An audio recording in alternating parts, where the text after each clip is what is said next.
Halo sobat, bagaimana kabar kalian hari ini?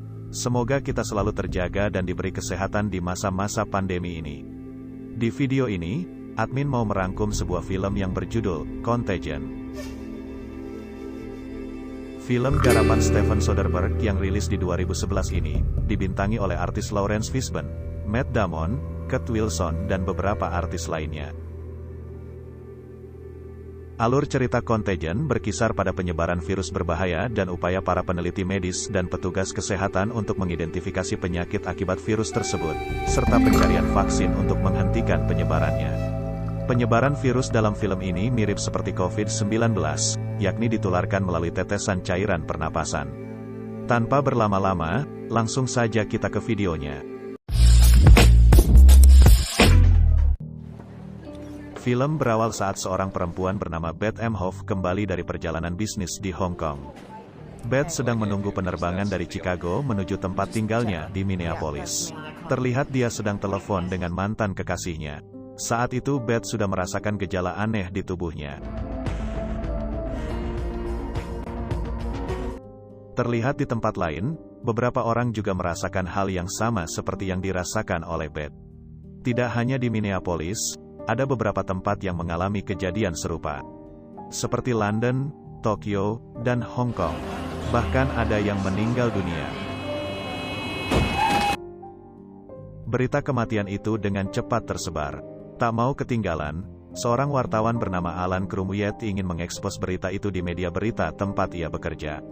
Namun ditentang oleh atasannya, dikarenakan belum mendapatkan informasi yang akurat tentang berita tersebut.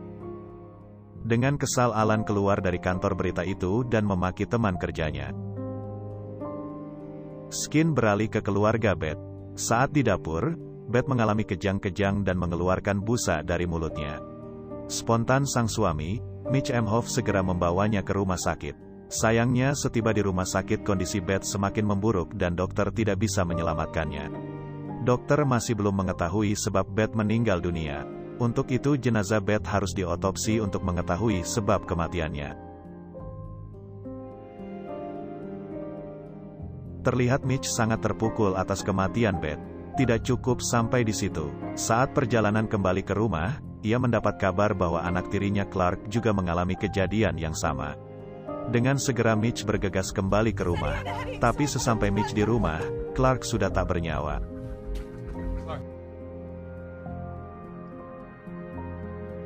Karena kejadian beruntun itu, Mitch harus diisolasi di sebuah ruangan untuk mencegah penularan. Ternyata Mitch mempunyai kekebalan imun tubuh yang baik, dan dia tidak tertular virus ini.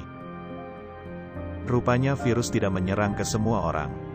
Ada beberapa orang yang mempunyai kekebalan tubuh yang tidak bisa terserang virus ini. Setelah beberapa hari pemeriksaan dan perawatan, Mitch pulang dan karantina bersama Jory anak perempuannya.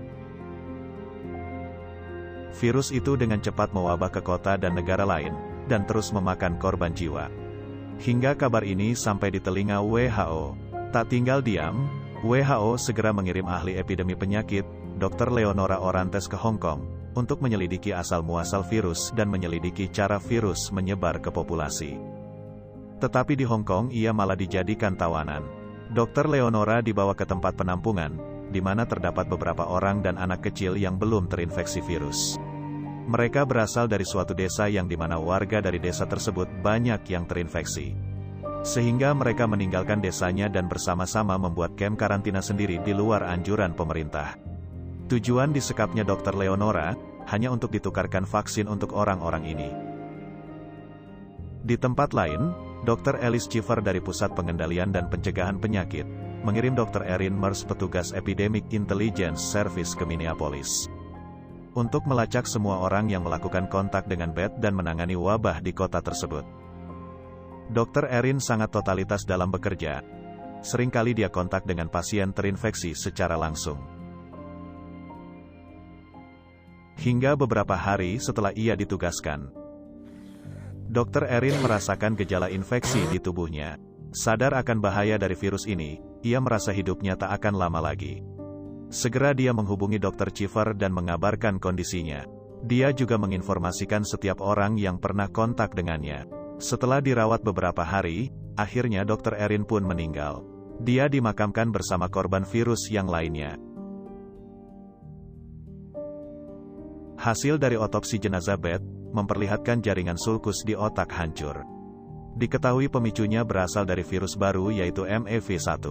Virus ini dinyatakan Lembaga Kesehatan Dunia sebagai virus mematikan yang ditularkan langsung oleh penderita.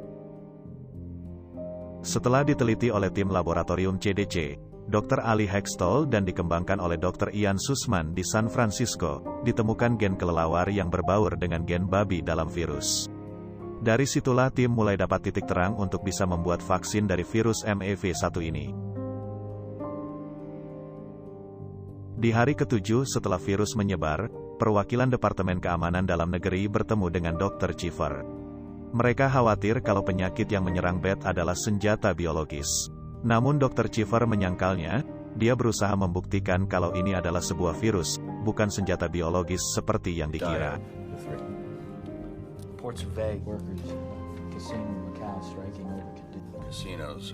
Di hari berikutnya, Dr. Cheever pun buka suara ke media tentang virus MEV1. Ia mendapat beberapa pertanyaan dari wartawan tentang seberapa bahaya virus ini dan bagaimana tanggapan pemerintah dan WHO dalam menghadapi pandemi. Di sini memperlihatkan bahwa masyarakat belum percaya sepenuhnya kepada kinerja CDC, pemerintah, maupun WHO. Hal ini pun dimanfaatkan oleh Alan, yang sekarang menjadi blogger setelah keluar dari media, tempat ia bekerja dulunya. Bukannya hal positif yang diberitakan, malah ia menyebar berita hoaks dan mencela kinerja tenaga medis di blog pribadi miliknya. Ia mengarang cerita, seakan ia terinfeksi virus dan meminum sejenis obat yang diyakini dapat menyembuhkannya. Padahal sama sekali Alan tidak terinfeksi, hal itu hanya bertujuan untuk menambah viewer di blog pribadinya. Karena perbuatannya, banyak orang berkumpul di apotek hanya untuk membeli obat itu. Lebih parahnya, ketika apoteker mengatakan obat yang dimaksud tinggal sedikit, masyarakat pun dengan brutal berebut untuk mendapatkan obat tersebut.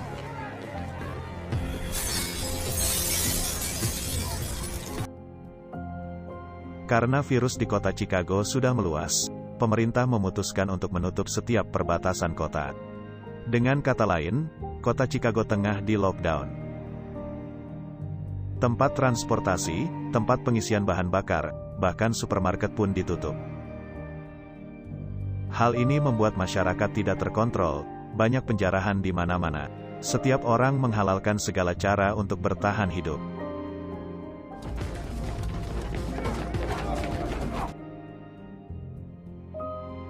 Dr. Cheever sebagai pimpinan CDC diundang ke sebuah stasiun televisi untuk memberi pernyataan tentang virus MEV1.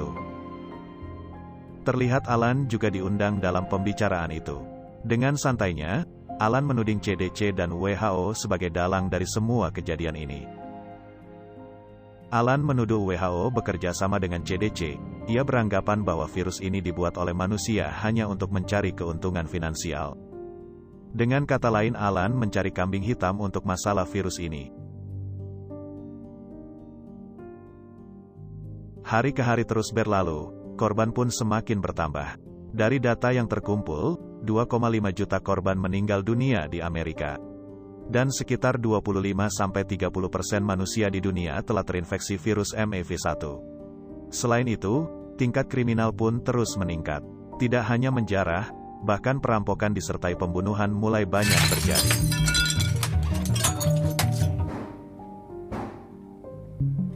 Di lain sisi, tenaga medis terus berupaya untuk mencari vaksin dari virus MEV1. Satu persatu vaksin yang diuji ke seekor kera mengalami kegagalan. Hingga pada percobaan yang ke-57, Dr. Ali Hextall berhasil menemukan vaksin yang bisa menangkal virus yang ada dalam tubuh kera. Setelah berhasil diuji terhadap tubuh kera, Dr. Ali menjadikan dirinya sendiri sebagai bahan percobaan vaksin terhadap manusia. Dia menyuntikkan vaksin ke tubuhnya, dan mencoba untuk kontak dengan pasien terinfeksi, yang tidak lain adalah ayahnya sendiri. Vaksin pun bekerja dengan baik di tubuh Dr. Ali. Akhirnya vaksin telah ditemukan, dan disetujui oleh Dewan Makanan dan Pengobatan setempat. Dengan segera vaksin diproduksi di 5 lokasi rahasia, di Amerika dan Eropa. Sayangnya, butuh waktu sekitar 1 tahun untuk memproduksi dan mendistribusikan vaksin dalam jumlah yang cukup. Hal itu membuat masyarakat khawatir, mereka takut tidak sempat mendapatkan vaksin.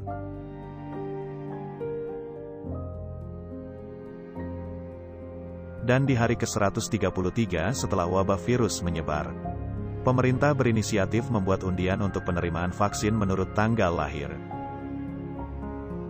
Masyarakat pun mematuhi anjuran pemerintah, dan dengan tertib satu persatu masyarakat mendapatkan vaksin. Di akhir scene diperlihatkan asal-muasal virus MEV1. Di hari pertama, awal virus menginfeksi dan mewabah. Film ini sangat laris di pasaran, meskipun sudah belasan tahun sejak awal dirilis. Banyak yang beranggapan film ini adalah ramalan dari virus COVID-19 yang sedang melanda kita sekarang. Kalau menurut kalian bagaimana sobat? Tulis jawaban kalian di kolom komentar, dan jangan lupa like, subscribe agar channel ini bisa berkembang. Terima kasih telah menonton, sampai jumpa di video berikutnya.